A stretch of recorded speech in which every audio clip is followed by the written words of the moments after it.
Ini saya nak potongkan saya punya pelanggan dari Jawa Tengah.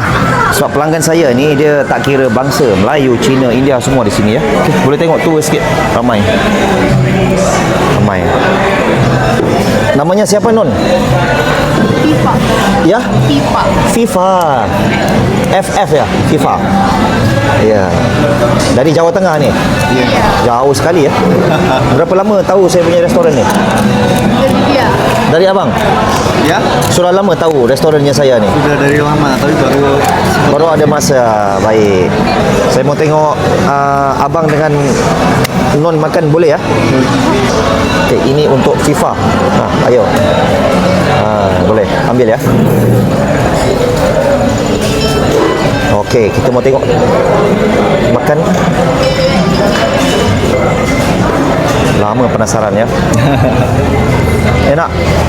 Enak. Okey, ini Zik. Okey, abang namanya siapa bang? yoga. Ya? Yoga.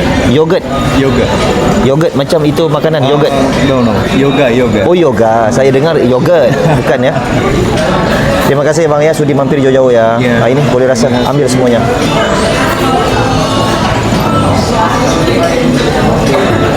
Setahun penasaran ni ya. Lembut pak. Lembut ya. Lembut.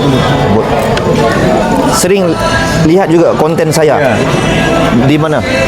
Di TikTok. TikTok juga. Oh. Sampai di Jawa Tengah ya. Ya. Bisa sampai ya videonya.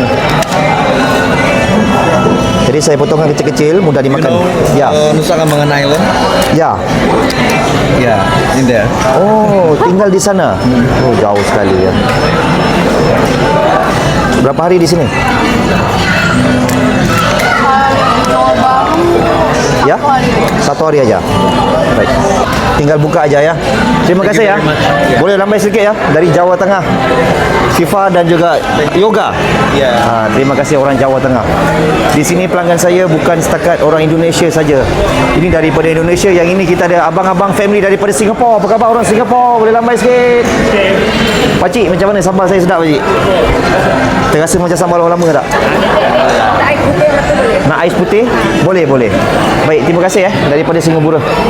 Ini waktu berbuka, Masya Allah. Terima kasih, ramai full house. Okey, yang mana belum follow saya, tolong follow akaun saya. Yang mana nak makan king crab 498. Yang nampak video ni jangan lupa bagi saya satu like, satu komen, satu share. Tolong repost, komen ramai-ramai, biar komen ringankan jari, komen biar FYP video. Okey, dan tolong komen last sekali.